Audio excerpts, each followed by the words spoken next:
President of Marriott International, and he joins us right now. I mean, Davos isn't the normal global growth, but fundamentally demand is driven by GDP. Yeah. Now that's global GDP when you look at the earth as a whole, obviously. Some markets it's driven by local GDP.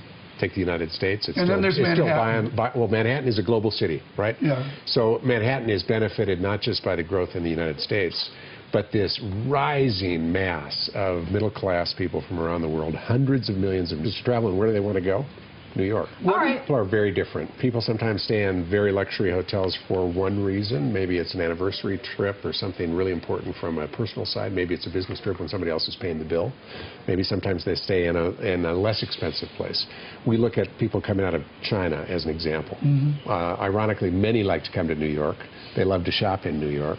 Sometimes they're shopping for goods that were manufactured in China.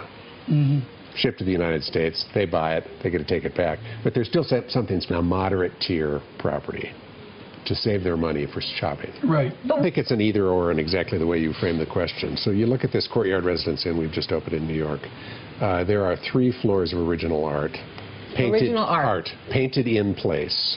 Which beige room did I just stay in? Within your invest most efficient. Well, you do both. You have to do both. I mean, we have four. Obviously, many of those are beautiful, fine hotels.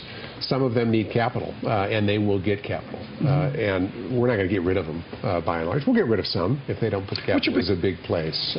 So we open in some developing world markets, and it's about finding people with the language skills and with the skills we need in order to welcome guests to our hotels. That's a very different challenge than what we have in the United States. Right. By and large in the United States, not surprisingly, because unemployment is still too high, we can find the people that we need to hire. Steph, sneak in one more. What we think is a land of the future. Why? Because they give out scarves.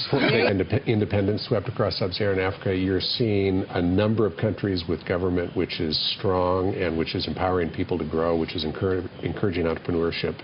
And we're seeing growing middle classes. We're seeing not just strength in South Africa, which has been a story for the last decade at least, but we're seeing strength in markets like Kenya and Ethiopia and Nigeria.